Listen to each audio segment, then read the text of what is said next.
It's obviously been a trying time for cattle producers in northern Australia over the past week or so, as authorities here and in Jakarta move to contain the damaging revelations of animal mistreatment at some Indonesian abattoirs.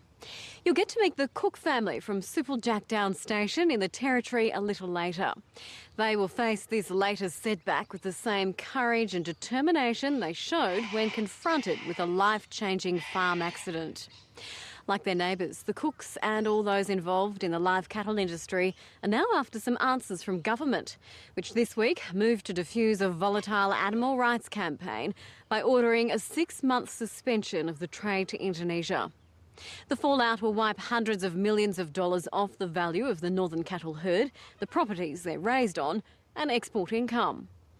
Landline's commodities analyst, Kerry Lonergan, put some of those questions to the man in the hot seat, Federal Agriculture Minister Joe Ludwig. Can we clear something up first up? This is a suspension and not a complete ban.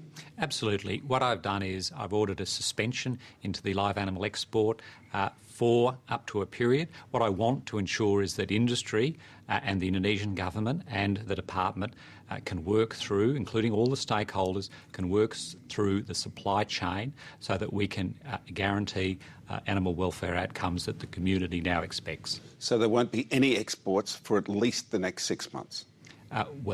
What I'm confident is that the industry and the stakeholders to this industry, together with the representative bodies, can sit down, work through the supply chain assurance. As soon as we can get a supply chain assurance up and running, as soon as we can ensure animal welfare outcomes, the trade can recommence. The trade is important trade. It's important trade between Indonesia and Australia, and we do need to ensure the long term of this industry. So this is for 6 months. So could exports resume before the 6 months is up, provided standards are met? Of course. As soon as we can get a supply chain assurance, as soon as we can ensure animal welfare outcomes, which not only the community expects, but I expect, and I'm sure the producers who saw the television images also expect. Why not allow the 20 or 25 abattoirs that do meet Australian standards, why not allow them to continue processing Australian cattle while the other abattoirs in question are in fact brought up to standard? That's been a suggestion that's been put forward by various stakeholders within the industry. I've asked the department to have a look at the various plans that have been put forward. They've come back to me with clear advice that to ensure that we've got a transparent, verifiable system so that we can account for each head of cattle that goes from Australia, that goes into an abattoir, we do need to ensure that we've got what's called supply chain assurance and a framework around that so we can verify where each head of cattle has gone. The suspension will allow the industry, the department and the stakeholders to put in place that supply chain assurance so that we can do that. But of course, as any industry can, as they come forward, as we put in place the supply chain, we can then bring it online as soon as possible. Now, the issue of compensation, will there be compensation for the exporters affected by this ban? What I've indicated clearly is that I'm willing to sit down with stakeholders, with the industry and the producers and have a look at what the impacts are. I understand there are impacts within this industry. Of course, with any suspension like this, there will be impacts that will be right through the supply chain. What I'm keen to do is be able to sit down with industry and just understand those impacts, understand what actually happens throughout the industry. But let's be clear about this. We do need to suspend the trade to ensure that no animals are mistreated. Can you give the exporters something to hang on? Can you say, for example, that there will be compensation, it's simply a matter of negotiation? It's a very complex issue. What I'm keen to do is sit down with the industry and work through some of that detail. Because, of course, what we do need to do is look at what those impacts are, whether they're quantifiable, whether they're a qualitative impact, whether there are alternatives to what's happened. All of that will measure what the industry impact is. All of that you'd need to look at and examine and understand. But that is a second point to what we are here today to deal with. We're here today to deal with the mistreatment of animals that we all saw, that producers themselves wouldn't accept. I don't accept, the community doesn't accept that mistreatment.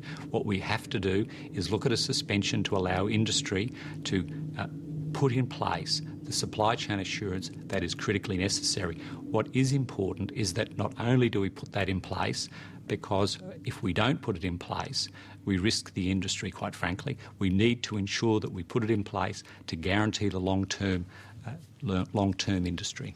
Indonesia has already indicated it will source live cattle from other sources, probably Brazil, which means 3 weeks on the water for these cattle. Then they go to the abattoirs in Indonesia, which will not be under any strict supervision like the Australian cattle are now. Can I say we have a very close relationship with Indonesia as a trading partner.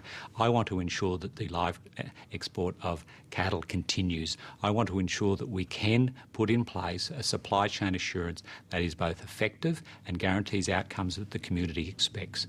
And I'm confident that industry wants that. I'm confident that producers want that. And I'm confident that we'll be able to get there in a very short space of time so that we can address those issues that you've raised around competition, because this is an industry that does supply into Indonesia. It's an important trading country with us. It's important trade not only for the live animal export, for the producers in the Northern Territory, for the producers in Western Australia, and of course for the economy as a whole. So isn't that a matter of really exporting the cruelty of the animals from Australian cattle to Brazilian cattle? And I don't want to speculate on what the Indonesian or what the Australian producers might do. What I'm keen to do is what we're currently faced with. We are faced with an industry that has been highlighted where you have animal mistreatment. It's not acceptable to the community. It's not acceptable to me. It's not acceptable to producers, and I'm confident it's not acceptable to the industry stakeholders themselves. What we do need to do is address that, and that's what we're all now going to do. The suspension will allow us to be able to put in place the supply chain assurance to address that. That's the critical part we do need to work towards.